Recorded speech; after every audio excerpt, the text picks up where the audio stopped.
Ho, ho, ho! Happy holidays and Merry Christmas from legendary Alex Cardinale. Ho, ho, ho! Merry Christmas!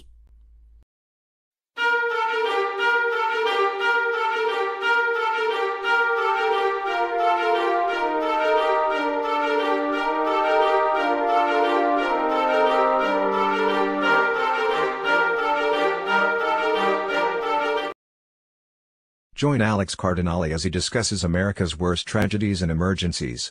He will keep it real with you and share all the details about the emergency, how it could have been prevented, what we can learn from it, my thoughts and more. Tragedy can strike at any moment. Whether it's a fire, a medical emergency or a robbery, we should be prepared for it. Learn from these common tragedies. Post your thoughts in the comments. Now here is Alex Cardinale.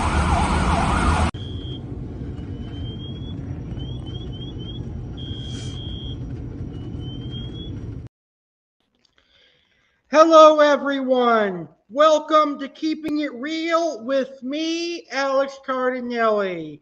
I hope you're having a great evening, and thank you so much for joining me tonight. Tonight, I'm going to talk about Christmas tragedies. Yes, tragedies can strike on Christmas. Christmas is a joyous time of year where we're all feeling merry and happy. A lot of people like to go Christmas shopping to purchase gifts for their loved ones and their friends and family. But tragedy can strike at any moment. It can strike at a joyous, merry moment like the Christmas season. So tonight, I'm going to keep it 100% real with you and discuss some of the worst Christmas tragedies to have ever happened. We're going to learn about a New Zealand Christmas Eve train crash. We're going to learn about a cyclone that hit Australia in Christmas time. We're going to learn about the murder of Jon Bennet Ramsey on Christmas Day. I'm going to talk about a 1984 Christmas airplane hijacking. We'll learn about an Italian hall disaster at a Christmas party.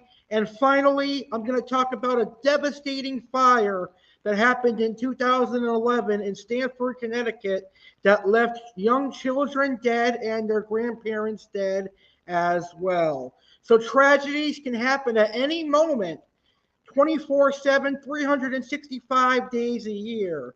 Tragedy doesn't care whether it's Christmas or any other day. It can happen. So we must remember that we must live every day as if it's our last, even if it is Christmas, because tragedy can strike at a moment's notice. Feel free to share your thoughts on the tragedies that I'm going to discuss. Post your thoughts in the comments, and if you have any questions, feel free to post your questions in the comments as well. Hope you all enjoyed the show. So let's go ahead and get started right now. Right now, we're going to start by talking about the New Zealand Christmas Eve train crash, our first Christmas tragedy that we are going to discuss right now. So, the New Zealand train crash occurred at 10:21 p.m. on Christmas Eve 1953 when a railway bridge over the Waguhu River collapsed beneath an express passenger train at Tangawai, North Island, New Zealand. The locomotive and the first 6 carriages derailed into the river, killing 151 people.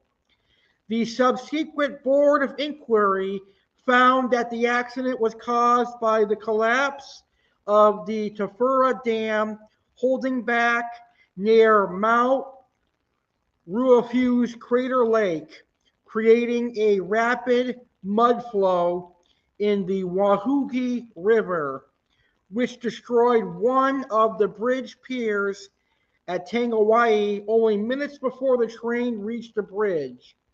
Approaching the bridge over the river at Tangawai in response either to a passenger standing by the track and waving a torch, or on seeing the condition of the bridge, driver Charles Parker shut off steam and initiated an emergency air brake application, while his fireman, Lance Redman,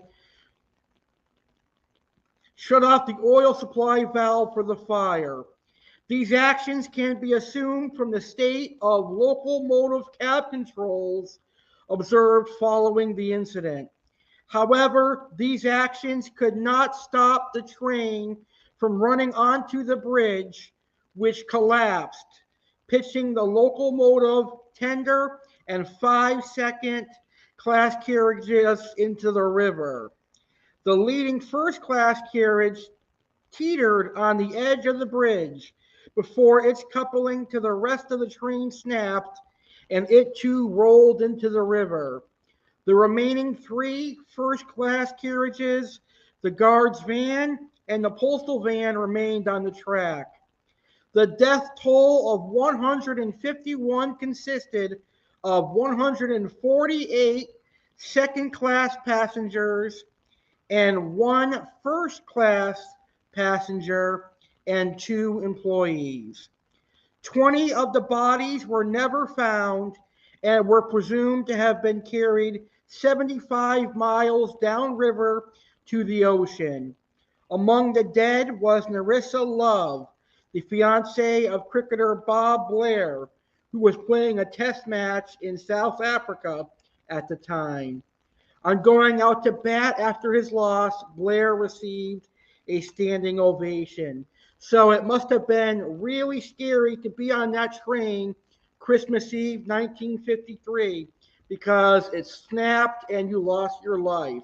So my thoughts and prayers go out to everyone that was aboard that train in 1953, so many years ago. All right, well, natural weather during Christmas depends on the area that you live. In New England, Boston, New York, and eastern states here in the Americas, it's winter time, and there's a lot of snowstorms, ice storms. But in Florida, in the warmer areas of the United States, in the warmer areas of the world, there are thunderstorms, tornadoes, and weather like that.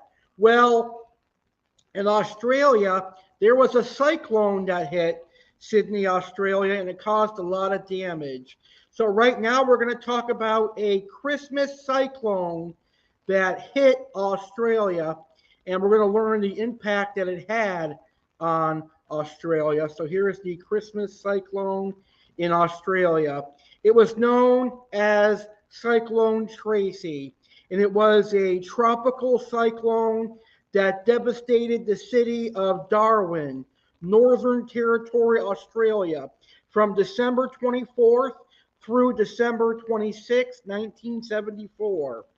The small developing easterly storm had been observed passing clear of the city initially, but then turns towards it early on Christmas Eve. Residents of Darwin were celebrating Christmas and did not immediately acknowledge the emergency, partly because they had been alerted to an earlier cyclone, Selma, that passed west of the city and did not affect it in any way. Additionally, news outlets had only a skeleton crew on duty over the holiday. So unfortunately, they didn't have many news reporters to report a cyclone in their area. Cyclone Tracy killed 71 people, caused $837 million in Australian dollars in damage. That was in 1974, or approximately $7.2 billion in 2022 Australian dollars, or for United States equivalent, that would be $5.2 billion in 2022 dollars. Now, it destroyed more than 70% of Darwin's buildings, including 80% of houses. It left more than 25,000 out of the 47,000 inhabitants of the city homeless prior to landfall, and required the evacuation of over 30,000 people, of whom many never returned. After the storm passed, the city was rebuilt using more stringent standards to cyclone code. The storm was the second smallest tropical cyclone on record in terms of gale force wind diameter, behind only Tropical Storm Marco in 2008. So I'm pretty sure if you lived in Australia in 1974 when Cyclone Tracy hit, it pretty much ruined your Christmas holiday. Very, very sad that that happened. All right. So right now we're going to talk about the 1984 Christmas airplane hijacking. Now, this Christmas airplane hijacking, many conspiracy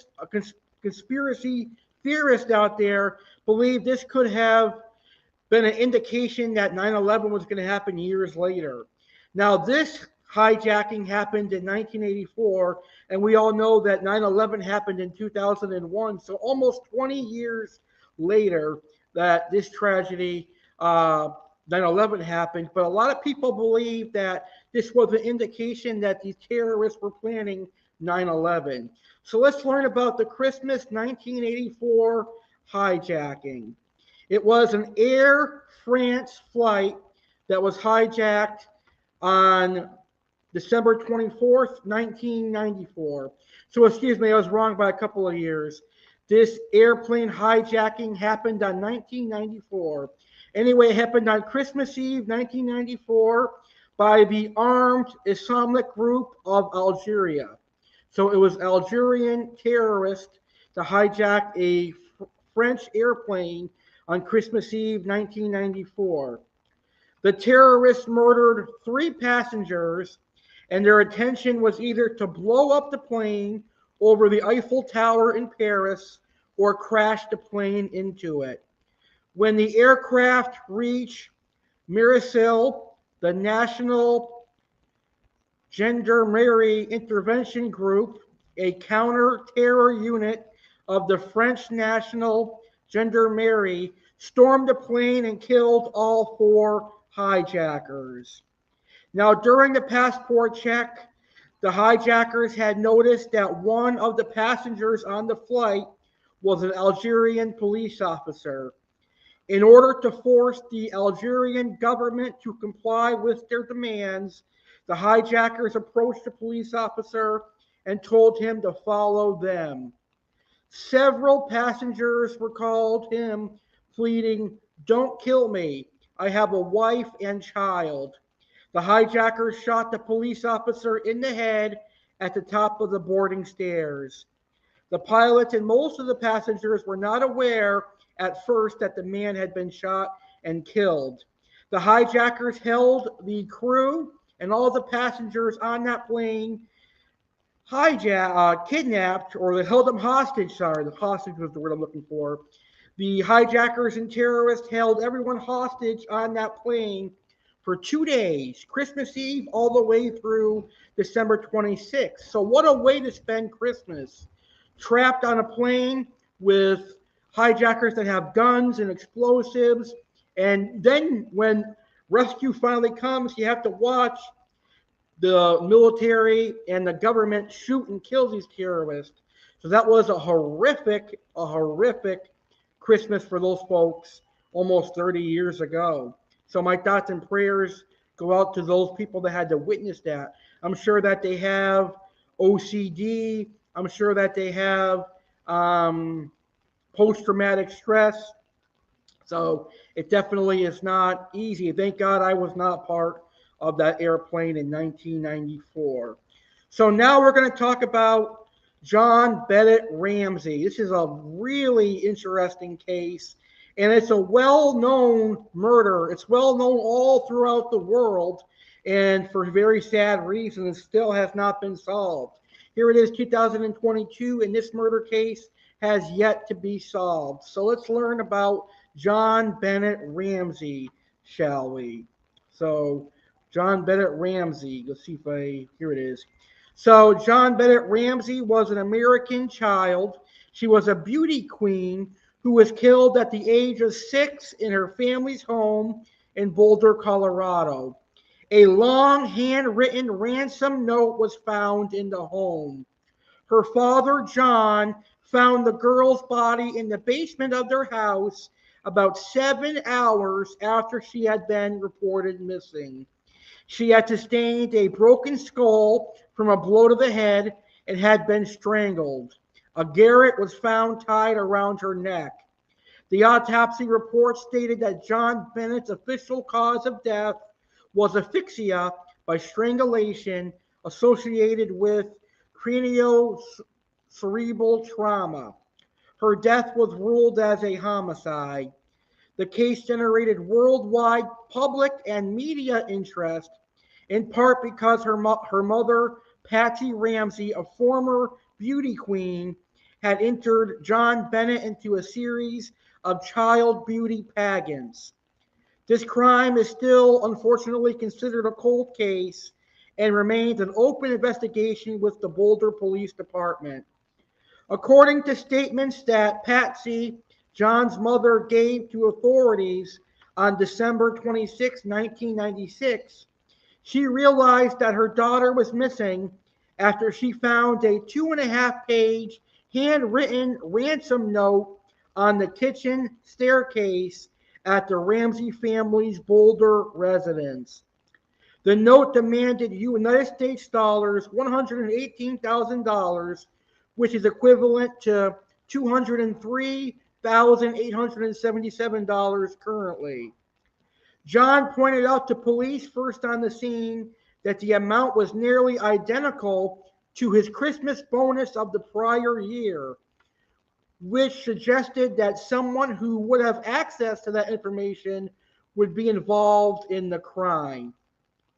So I actually have the ransom note that was given to police and was found at the Ramsey's house the day that Jon Bennet Ramsey was found deceased. And I'm going to read the ransom note verbatim here on the show. It says, Mr. Ramsey, listen carefully. We are a group of individuals that represent a small foreign faction. We do respect your business, but not the country that it serves. At this time, we have your daughter in our possession.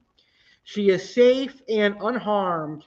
And if you want her to see 1997, you must follow our instructions to the letter.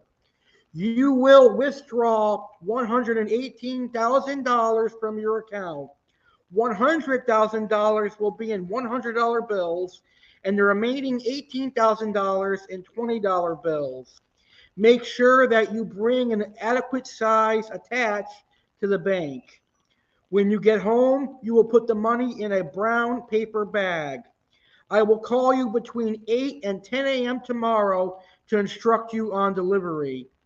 The delivery will be exhausting, so I advise you to be rested. If we monitor you getting the money early, we might call you early to arrange an earlier delivery of the money and hence a earlier delivery pickup of your daughter. Any deviation of my instructions will result in the immediate execution of your daughter. You will also be denied her remains for proper burial. The two gentlemen watching over your daughter do not particularly like you, so I advise you not to provoke them. Speaking to anyone about your situation, such as police, FBI, etc., will result in your daughter being beheaded. If we catch you talking to a stray dog, she dies. If you alert bank authorities, she dies. If the money is any way marked or tampered with, she dies. You'll be scanned for electronic devices, and if any are found, she dies. You can try to deceive us, but be warned that we are familiar with law enforcement countermeasures and tactics. You stand a 99% chance of killing your daughter if you try to outsmart us. Follow our instructions, and you stand a 100% chance of getting her back. You and your family are under constant scrutiny as well as the authorities. Don't try to grow a brain, John. You are not the only fat cat around, so don't think that killing will be difficult. Don't underestimate us, John. Use that good southern common sense of yours. It is now up to you, John. And that was the ransom note that was found at Jon Bennet Ramsey's house before she was killed on Christmas Day. So that was the ransom letter. Now, the only people known to be in the house on the night of Jon Bennet's death were her immediate family, her mother, Patsy, and her father, John, and her brother, Burke. The ransom note contained specific instructions against contacting police and friends, but anyway, Patsy telephoned the police. She also called family and friends. 2 police officers responded to the 911 call and arrived at the Ramsey home within 3 minutes. They conducted a cursory search of the house, but did not find any source of forced entry. Officer Rick French went to the basement and came to a door that was secured by a wooden latch. He paused for a minute in front of the door, but walked away without opening it. French later explained that he was looking for an exit route used by the kidnapper, which the closed inside peg ruled out. Jon Bennet's body was later found behind the door. With Jon Bennet still missing, John made arrangements to pay the ransom. A forensics team was dispatched to the home. The team initially believed that the child had been kidnapped, and Jon Bennet's bedroom was the only room in the house that was cornered off to prevent contamination of evidence. No precautions were taken to prevent contamination of evidence in the rest of the house. At 1 p.m. Mountain Time, Detective Arndt asked John Ramsey and Fleet White, a family friend, to search the house to see if anything seemed amiss. They started their search in the basement. John opened the latch door with Officer French had overlooked and found his daughter's body in one of the rooms. Jon Bennet's mouth was covered with duct tape. A nylon cord was found around her wrist and neck, and her torso was covered by a white blanket. John picked up the child's body and took it upstairs. When Jon Bennet was moved, the crime scene was further contaminated, and critical forensic evidence was disturbed for the returning forensics team. Each of the Ramseys provided handwriting, blood, and hair samples to the police.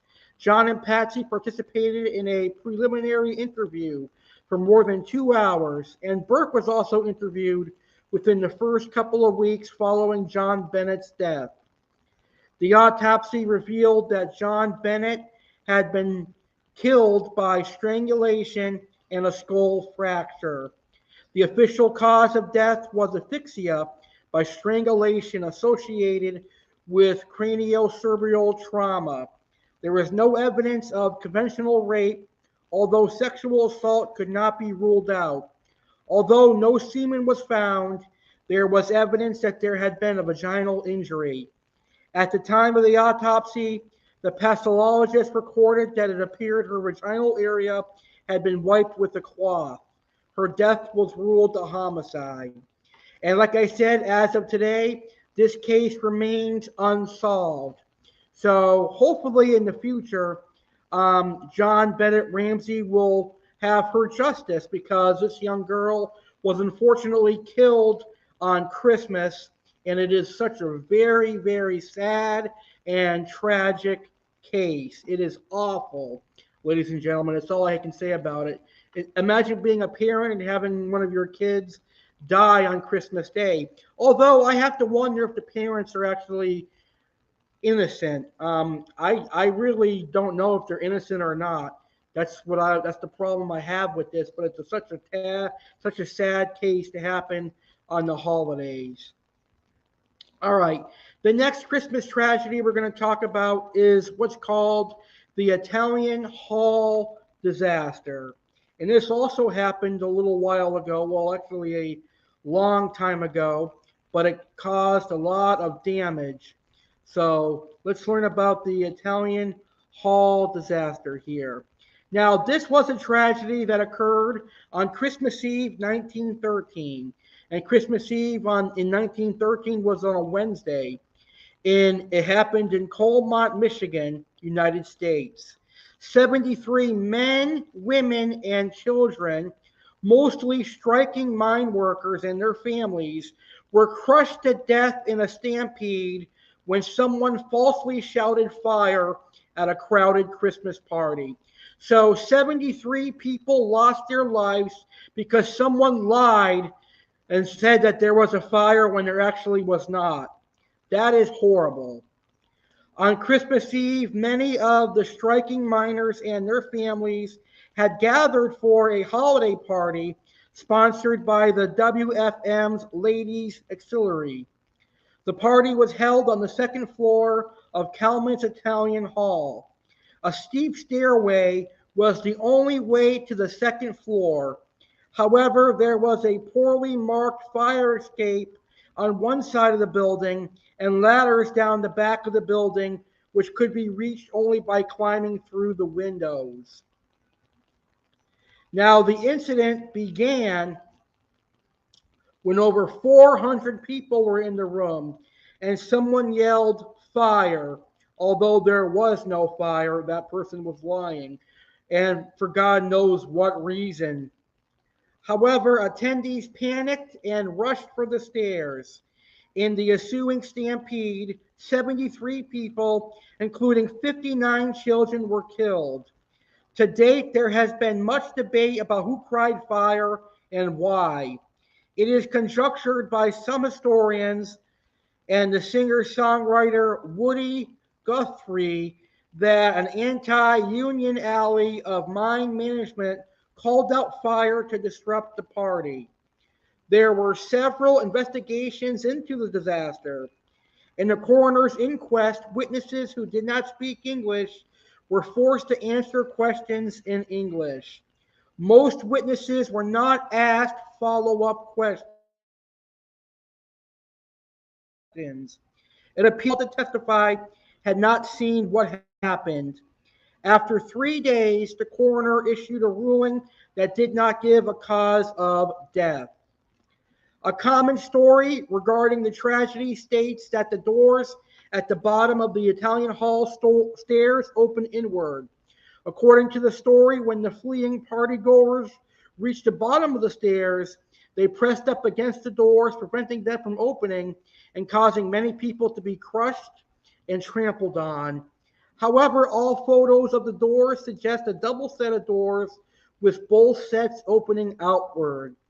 To me, it sounds like being trampled on and crushed sounds like a way that I don't want to die. A very, very tragic case and a very tragic way to die. That fish guy is in the house. He says, sorry, bro, I have to go. This was very interesting. Bye.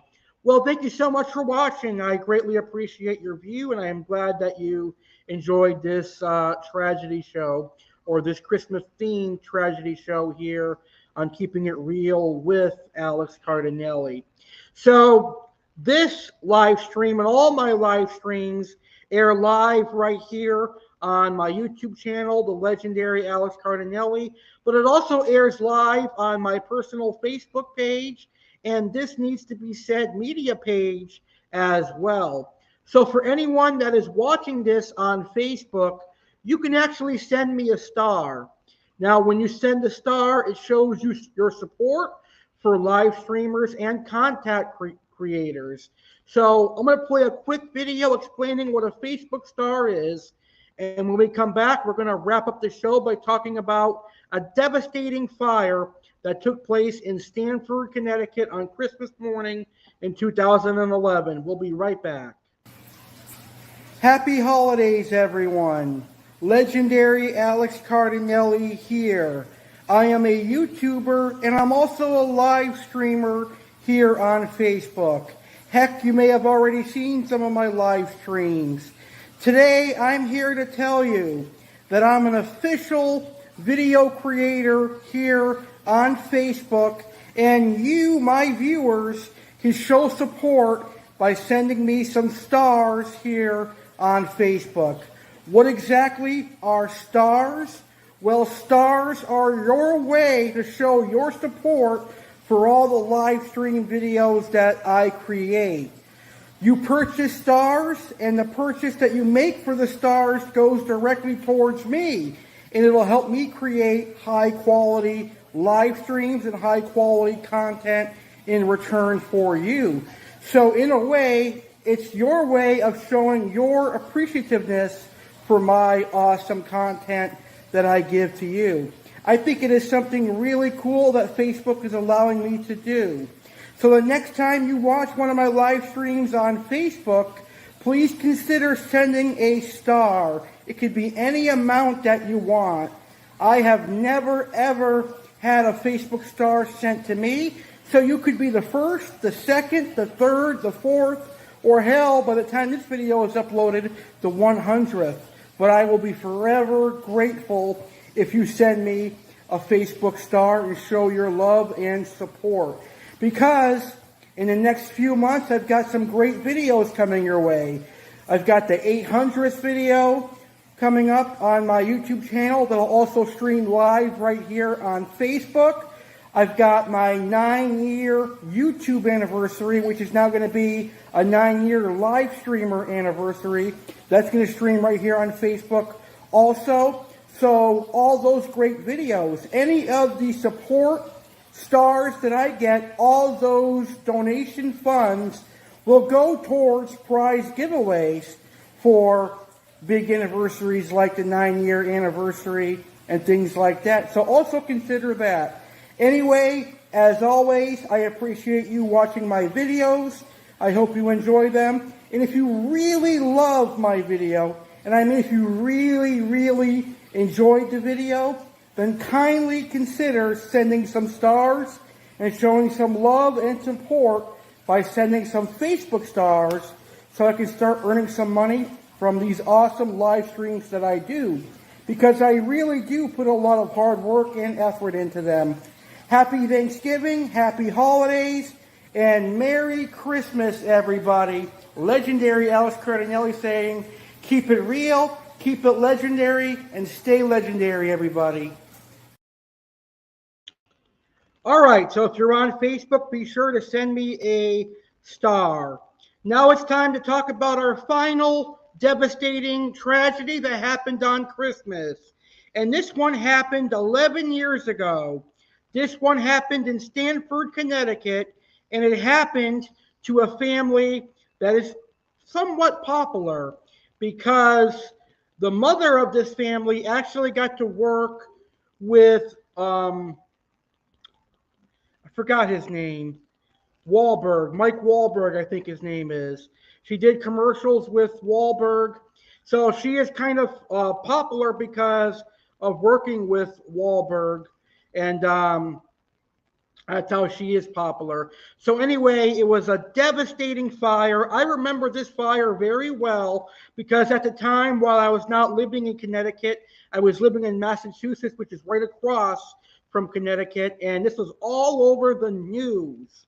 So when you're doing disposal of ash, it's very important to consider where you're putting it because you could lose your house and, more importantly, lose your family members.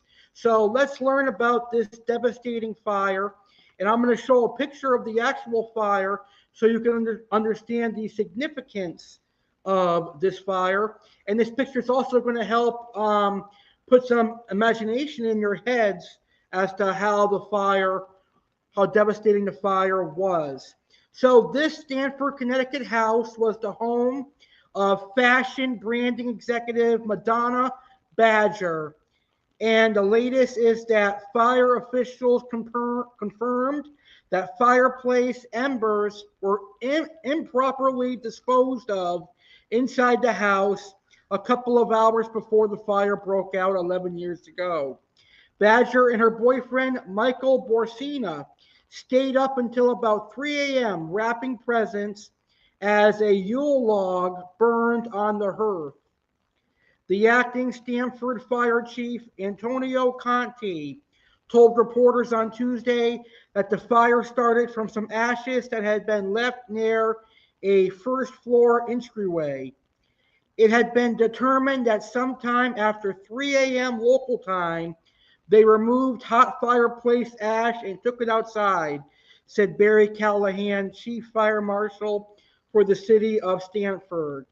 Callahan told reporters at a news conference that the ashes and embers were brought to an area in the rear of the home that contained a mudroom and trash enclosure.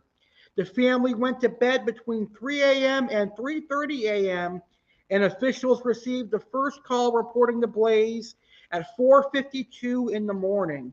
It seems that a lot of bad things can happen in an hour.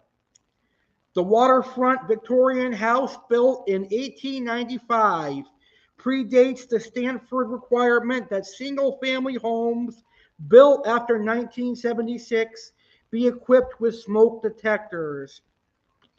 The calls from neighbors reporting a fire started coming in at about 4:50 a.m. Here is one of those 911 calls, and I'm going to read it verbatim. There's a huge fire at the house next door to us.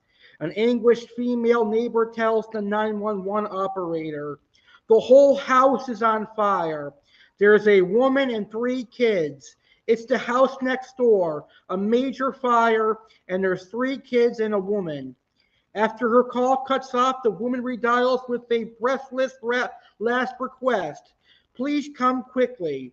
A second woman, after hearing firefighters were on the way, asked, is everyone okay? A male caller barely managed to get out. It's on Suppin Point. It's a fire, before he was assured that the fire department was en route. By the time firefighters got there, Badger had escaped to the roof, where she tried to direct them to where the children were sleeping.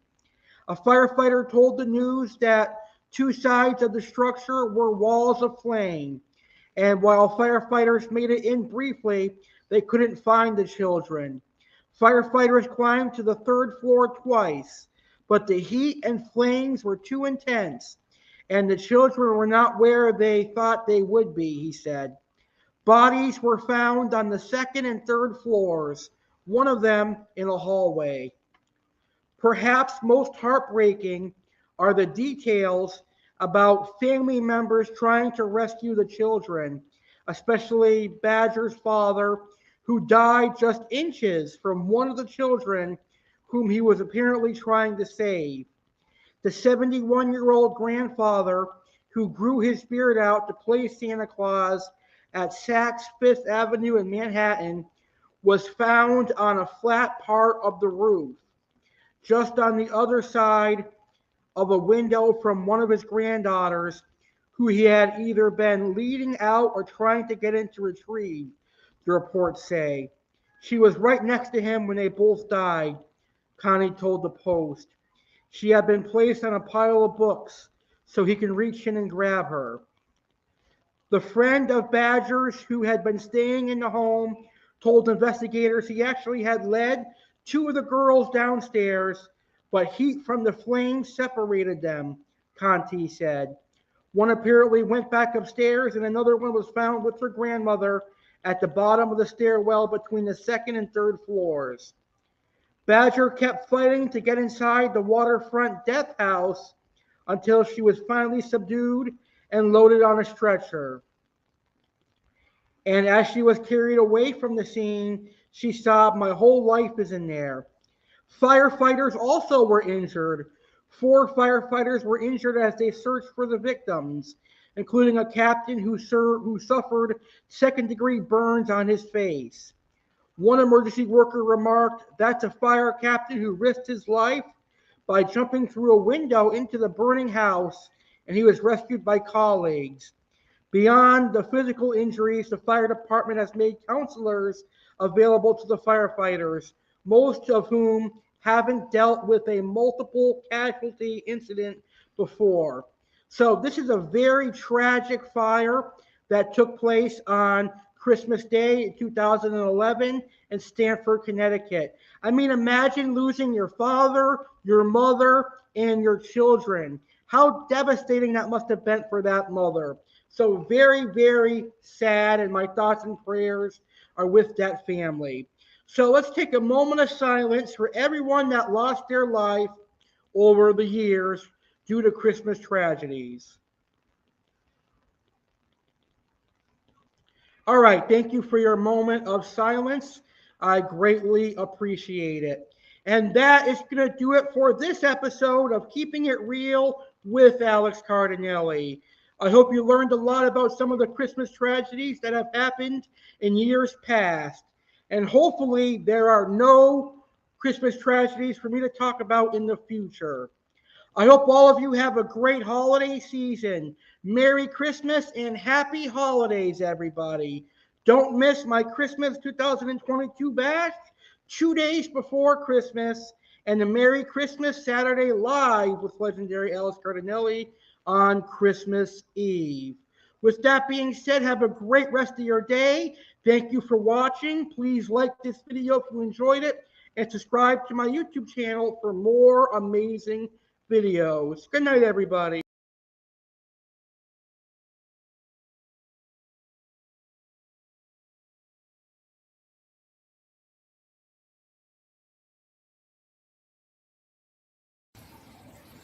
Legendary Alex Cardinale here. How can you make Christmas any bigger than ever? By hosting the legendary 800th video. That's right, legendary Alex Cardinale celebrates 800 videos on Friday, December 16th, 2022, live, 10 p.m. Eastern, 7 p.m. Pacific on YouTube channel, the legendary Alex Cardinale. 800 videos is a milestone, and it is incredible, and it is a proud accomplishment to celebrate. Chef Alex Cardinale will be there, and Chef Alex will show you how to make some delicious Christmas baked goods, including red velvet whoopie pies and peanut butter blossoms. Aqua Alex will show off Daryl's fish room. For the first time ever on my YouTube channel, I'm going to go to a fellow fish keeper's fish room and show off his amazing aquariums. Daryl is going to give us a guided walkthrough of his fish room and all the amazing fish he keeps. Plus, there will be other surprises for fish keepers by Aqua Alex. On top of that, I'm going to share my 8 funniest moments on YouTube and more. Legendary Alex Cardinale's 800th video airs live Friday, December 16th, 2022, 10 p.m. Eastern, 7 p.m. Pacific on YouTube channel, the legendary Alex Cardinale. Make sure to celebrate 800 videos before Christmas. Be there or be square. Merry Christmas, happy holidays, and thank you for the support. Ho, ho, ho, Merry Christmas. Santa Claus Alex Cardinale here, inviting you to be a part of the 2nd annual Christmas Bash. Live Friday, December 23rd, 2022, 10 p.m. Eastern, 7 p.m. Pacific. Right here on YouTube channel, the legendary Alex Cardinale. Celebrate Christmas 2 days early with me, the legendary Santa Claus, Alex Cardinale. It's going to be a fun Christmas bash this year. Why? Well, I have a special guest Santa coming on the show. Who will the special guest Santa be on the Christmas 2022 bash? Plus, there will be appearances by Chef Alex Cardinale, who makes some delicious cookies. Chef Alex will show you how to make a cannoli cookie. And there will be an appearance by Aqua Alex, who will show you Christmas-themed fish. And many other Christmas surprises. Ho, ho, ho, Merry Christmas. Join me, Santa Claus Alex Cardinale, for the second annual Christmas Bash, Friday, December 23rd, 2022, 10 p.m. Eastern, 7 p.m. Pacific, right here on my YouTube channel, The Legendary Alex Cardinale. Happy holidays and Merry Christmas.